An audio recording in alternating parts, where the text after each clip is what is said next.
All right, welcome to Mexican Soccer Show Express Thursday night.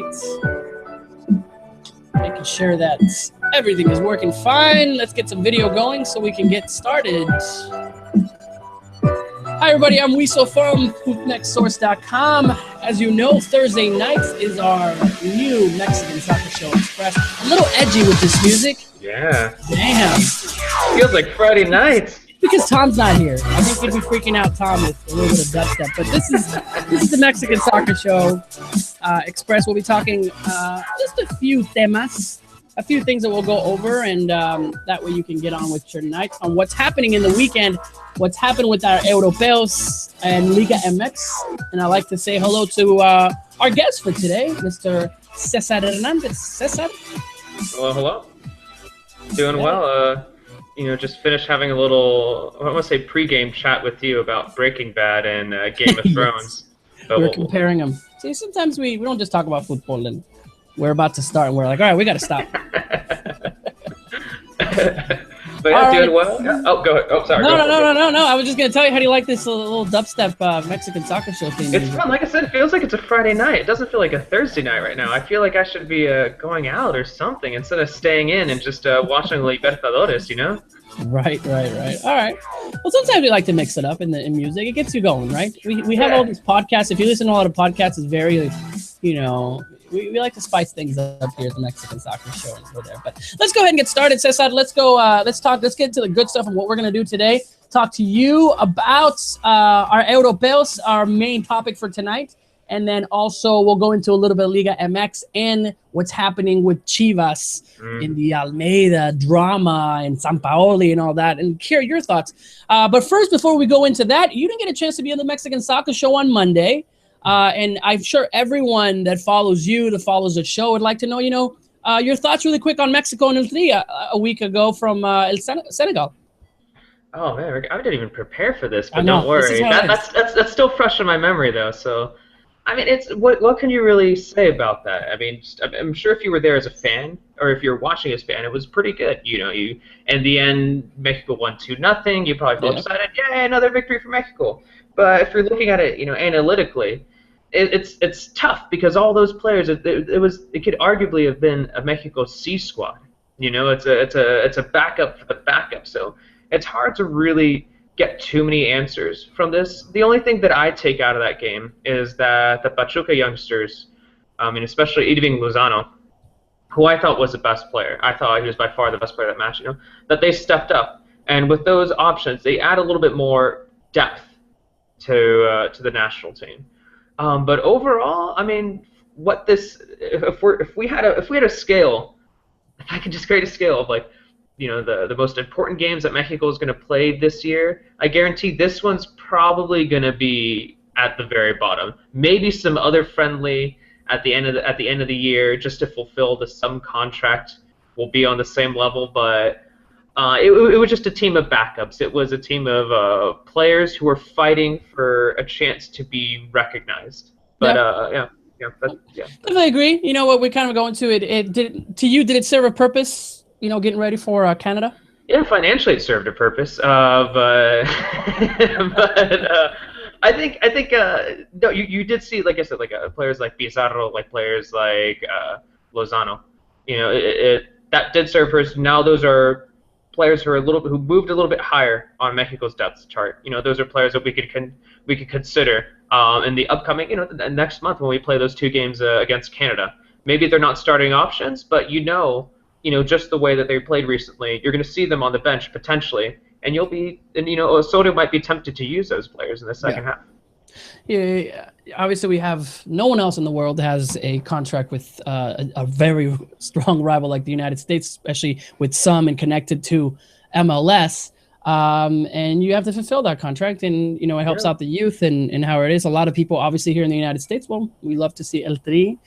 Really quickly, 2 new dates were announced for friendlies and El Tri. We'd love to hear your thoughts on that on May 28th in the Georgia Dome. And if you remember the Georgia Dome, it was a controversial game where we kind of squeezed by the penalty kicks.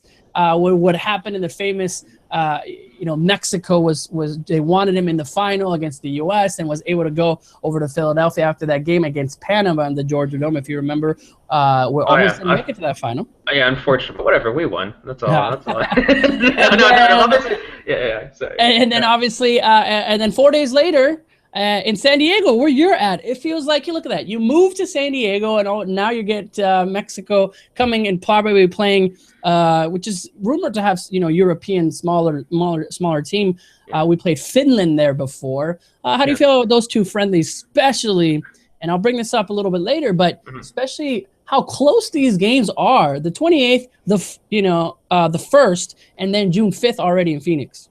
I mean, I think it makes sense. They want to prepare for the Copa America. And this isn't a small tournament. It's a big deal. People are saying that this tournament, the U.S., is the most significant soccer tournament that the U.S. has hosted since the '94 World Cup. It's a massive deal. If this was a World Cup, and I'm not comparing this to a World Cup, obviously a World Cup is on a completely different level. But if this is a World Cup, you would see teams like Mexico play friendlies beforehand, just a week or two before, maybe just a few days beforehand in order to warm up. And also being in San Diego, yeah, I like it. I'm all right with that because I know for a fact that I'll be able to cover that Mexico game on June 1st. So I'm pretty excited about that. Yeah. But yeah, I think what I'm waiting for is to see who the opponents are going to be, and I think we obviously are not going to see who those opponents are until after we find out this weekend who Mexico is going to be who Mexico is going to be taking on in the Copa America. So we'll see on the draw, which takes part this Sunday. We'll find out who Mexico plays in the Copa America. Yes, I mean, and you mentioned obviously the Copa America draw is going to make a big difference to see those. I don't know. I don't think it's going to make a difference, and I'll tell you why. Yeah. I don't think that Mexico is going to get, we're going to play Venezuela and Colombia. Let's find teams that are like Venezuela and Colombia. I think those dates are set, and they're trying to find some kind of teams. I don't think we're that organized because it's 2 months away. It's not like in February or March. I don't think they're going, okay, well, we got Colombia, Paraguay, and Haiti. Let's try to find two teams that are like those three. Okay, we got Hungary and we got I don't know, Kenya. Did they have a team like? I don't know. I mean, usually I'm like really well informed with most things, but with this, I have no idea who they're going to play. My hope is that Mexico is going to be the only team that's going to be out there in the U.S. during this time. Who's going to want to have a warm up match before the Copa America? That's my hope. But man, you could be entirely right, and it could be Mexico versus Estonia. In San Diego, Mexico versus Luxembourg in Atlanta. I think that's exactly how it's going to be. I think but the South American countries need to have friendlies also. So hopefully it could be one of those. But at the same time, maybe they're waiting for this so that way they don't schedule it. Let's say right now they schedule Chile, and Chile happens to play next week after that. So but at the same time, that happened to Mexico for last year's Gold Cup. Remember, they ended up we played them in the Gold Cup, and then we ended up playing them in a friendly beforehand. It just didn't make sense. But hopefully we'll see a good opponent.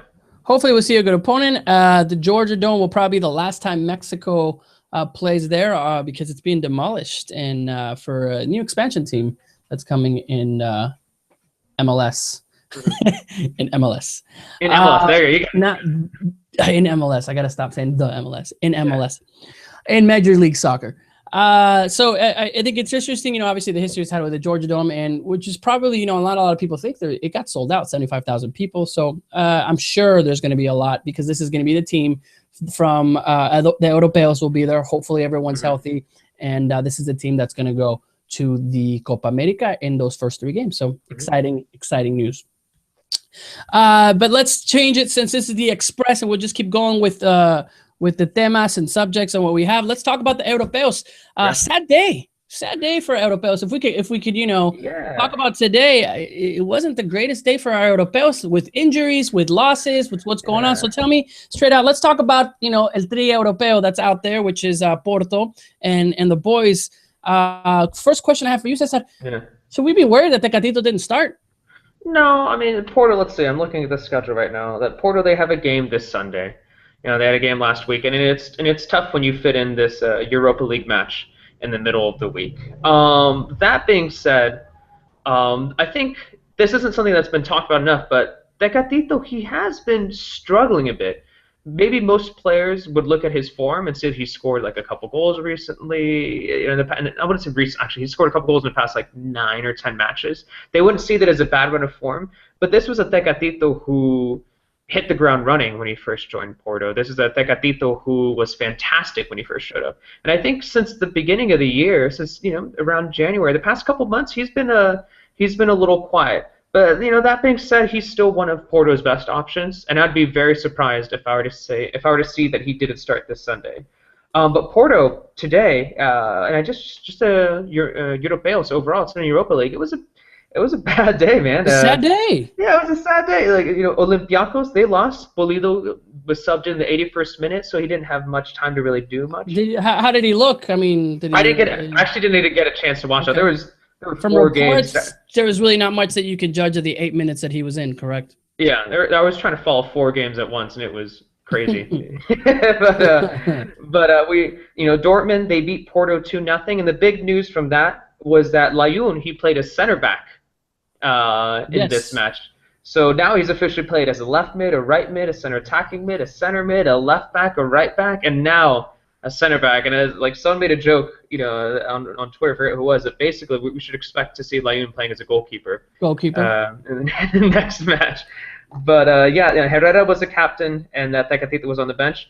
And unfortunately, the worst news of the day was that even though Villarreal, they beat Napoli 1-0 today, which was a big win for them, Jonathan Dos Santos was substituted out, I believe around the 36th minute, because he sustained a hamstring injury.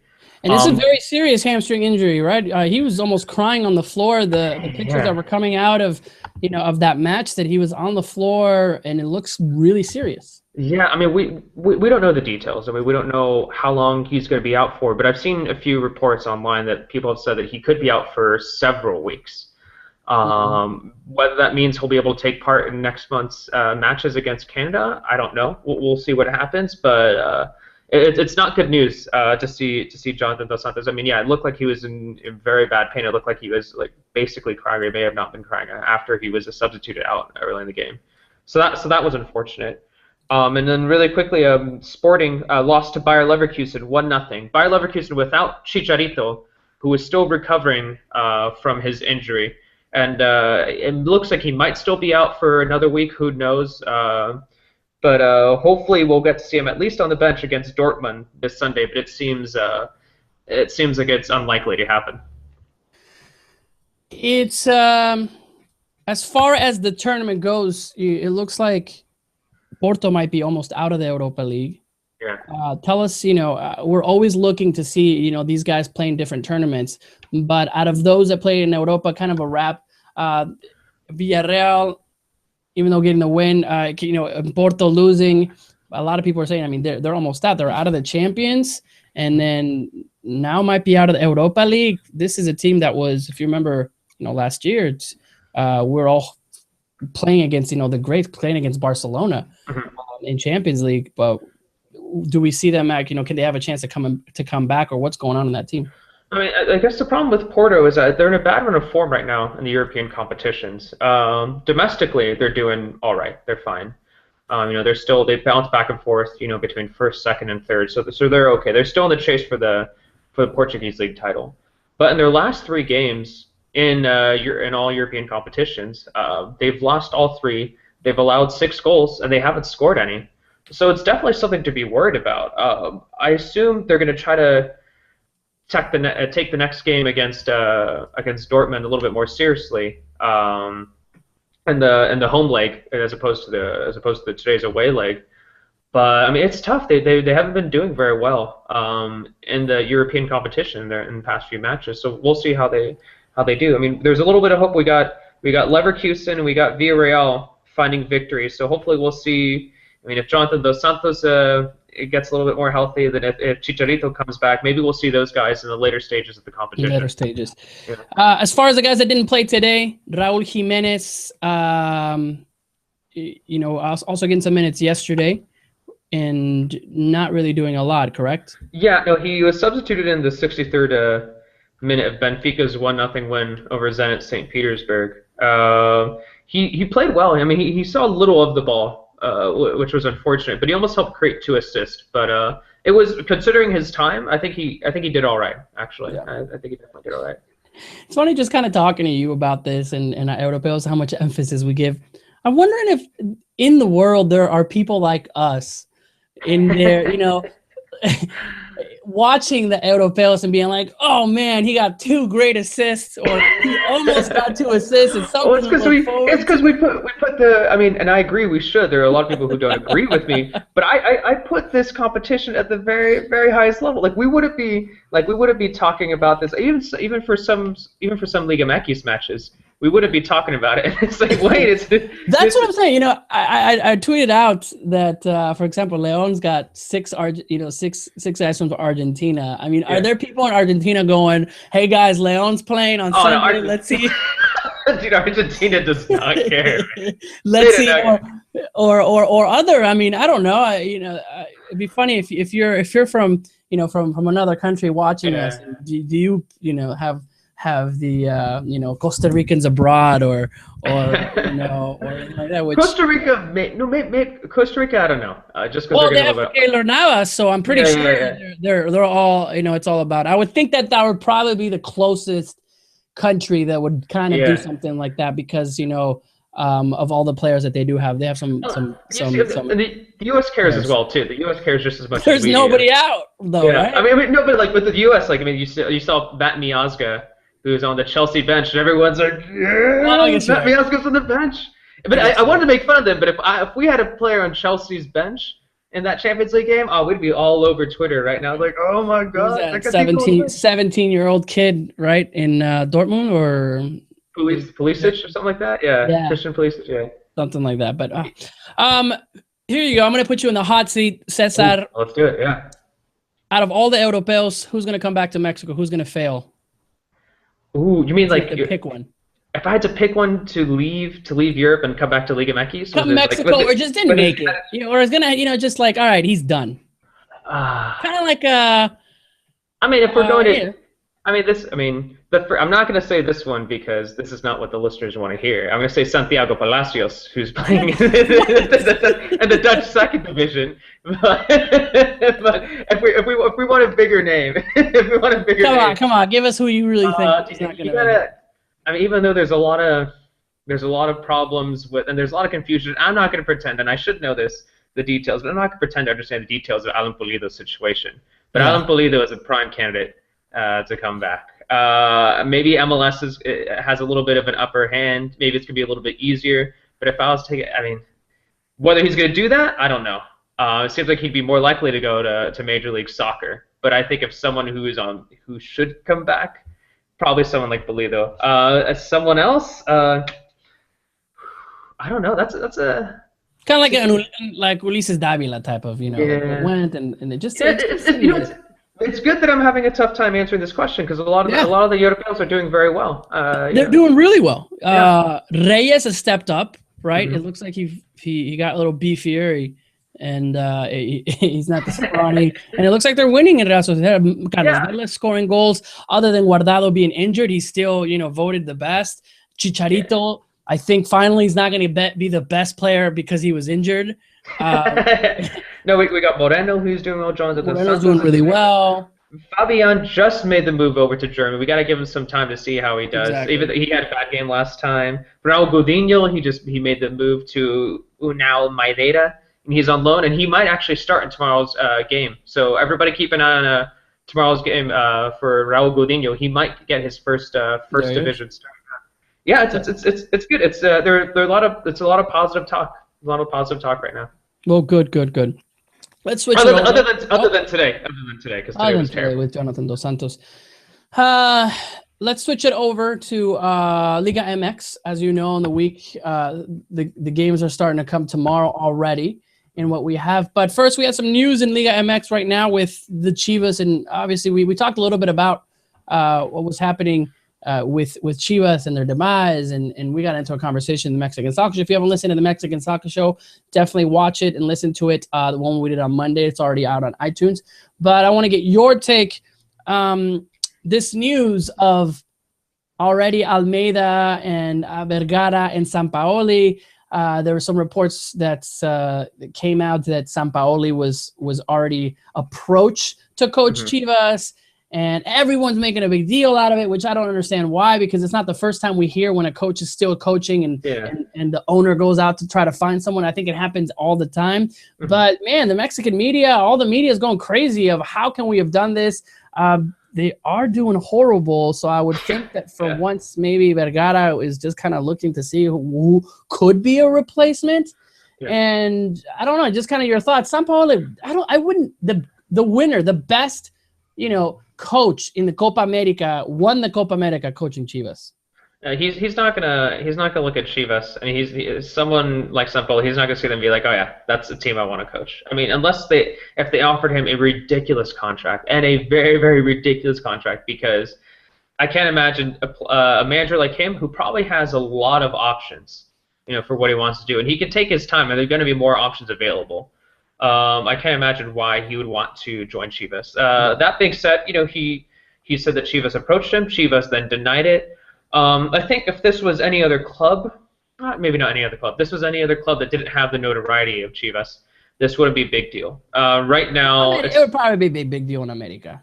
I guess like America, maybe, I don't know, Tigres or Almeida was flying into Guadalajara while Chepo was coaching. I mean, does it really surprise you? It's not surprising, and it wouldn't be. I personally wouldn't be surprised if Almeida's, personally looking for a plan B as well. I mean, it would be smart for him. There were some reports that it came out of Argentina. That's also, him looking at other teams. Yeah, no. Apparently, Newell's Old Boys are considering him, and it'd be smart from him. Wow.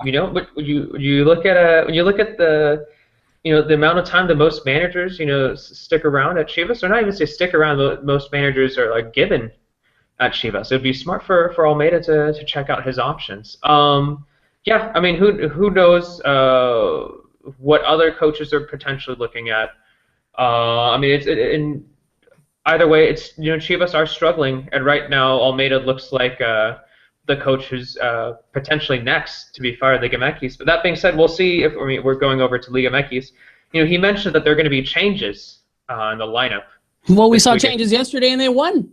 Yeah. Well, it was against let's go for MX, man. Let's go. It's something positive. It was a totally experimental lineup, and they got to found a way to win. Yeah, no, that's true. But we'll see what they do against Chiapas this Saturday. I think the big the elephant in the room for them is benching Omar Bravo, which seems like the logical decision, but at the same time, what he represents, he's the all-time leading goal scorer. The presence, the influence he has on the team, but at the same time, is massive. But at the same time, he hasn't scored at all this season.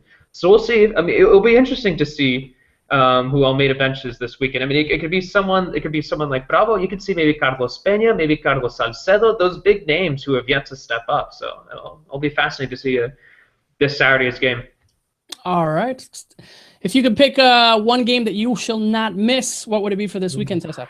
Let me look. I mean, I said I wrote a piece about it really quickly. I was saying that Pumas versus Santos could be. It's not the most enticing match, but I think that it has the potential to be the match of the weekend. People would say América Cruz Azul just because that's it's a clásico. Yeah, el clásico Cruz Azul, the clásico capitolino. I'd say it's the clásico joven. But and I'm a little biased. Tomorrow, I think that Xolos versus Morelia could be pretty good. I think. The game? Yeah, I'm going to be at the game. I'll actually finally going to have cell phone coverage, so I'm not going to get lost driving around Tijuana. Hoping to find the border and hopefully not forget my my passport as well. But if I were to choose a game, I would say let's stick with Pumas versus Santos. Those are two teams that they're not in the top 5. They're not. I mean, I believe they're 8th and 10th place. I could be wrong. I'm just kind of saying that off the top of my head. But those are two teams that have plenty of talent to make it to the playoffs.